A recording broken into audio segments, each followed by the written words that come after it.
विक्षेप गति में यहां देखिएगा, विक्षेप गति यहां से हुई है और ऐसे करके हुई है। विक्षेप गति में क्षैतिज तल पर, यानी कि जिस तल के साथ थीटा कोण बनाया था, क्षैतिज तल पर चली गई कुल दूरी, जहां से चला था उड़ के और जहां पे गिरा है पड़ के, तो वहां तक की कुल दूरी जो है वो इसकी रेंज या परास कहलाएगी। तो विक्षेप गति में, कौन सी गति में? विक्षेप गति में। कौन से तल पर? क्षैतिज तल पर। कौन सी वाली अक्ष पर? थीटा वाली अक्ष पर।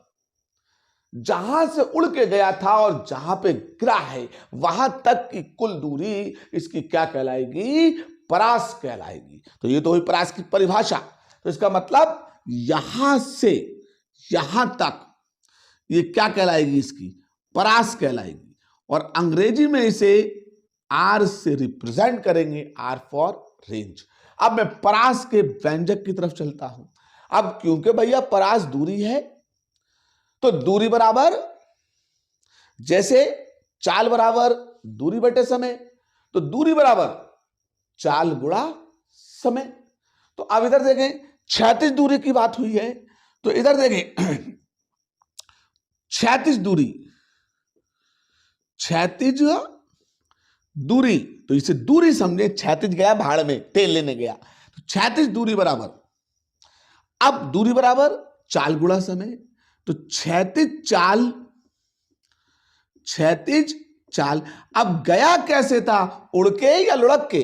उड़ के। तो यहां पे समय की जगह क्या आएगा? उड्डयन काल आएगा। क्या आएगा? अब क्षैतिज दूरी परास, उसे रेंज, इसे आर से लिखेंगे। अब क्षैतिज चाल यू कॉस थीटा, क्या लिखेंगे? You cos theta. और उड्डयन काल आपने जो पढ़ा था 2u साइन थीटा अपॉन में जी, ये उड्डयन काल था। अब मैंने क्या किया उसे देख ले। आपको क्या करना है वो आप जानिएगा।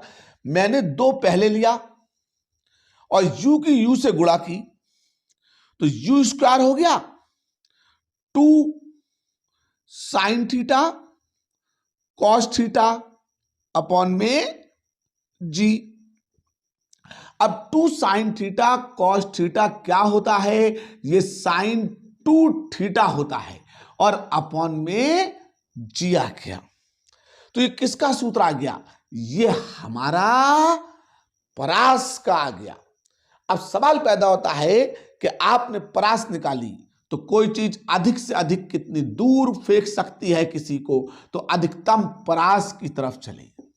और अधिकतम परास के लिए हमें एंगल यानी कि कोण क्या सेट करना है।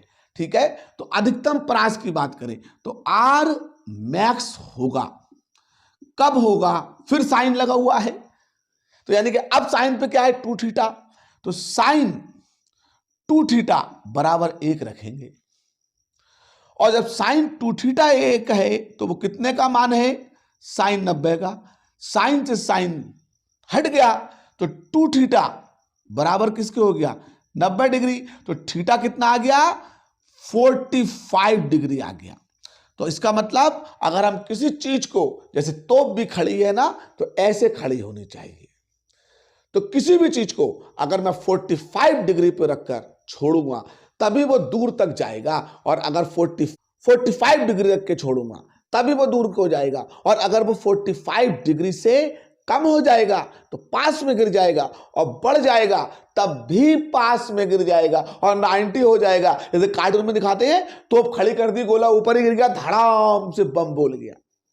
ठीक, तो क्षैतिज परास जानी, और अधिकतम क्षैतिज परास के लिए कोण कितना रखना पड़ेगा? हमें 45 डिग्री रखना पड़ेगा। तो फिर हमारा जो परास का सूत्र निकल के आएगा वो आर पे मैक्सिमम हो जाएगा। अब इसका मान 45 और 45 दूनी 90 और साइन 90 का मान 1, तो सिर्फ क्या रह गया? यू स्क्वायर अपॉन जी रह जाएगा। तो इस तरह से हमें कौन सी गति में? विक्षेप गति में फेंके गए कण की अधिकतम दूरी यानी कि परास की भी कैलकुलेशन आ जाएगी। तो अब हम तो यही उम्मीद करते हैं, और हमें पता नहीं कि आपकी समझ में आ रहा है या नहीं आ रहा, लेकिन मैं अपनी तरफ से पूरा प्रयास कर रहा हूं कि आपकी फिजिक्स को आसान कर सकूं। तो अब आप भी, ठीक है, आसान ये कीजिएगा, बार बार वही एक अपील होती है कि आप अपने दोस्तों को शेयर कीजिएगा, ज्यादा से ज्यादा वीडियो को देखिएगा, लाइक और सब्सक्राइब कीजिएगा। तब तक के लिए जय हिंद, जय भारत।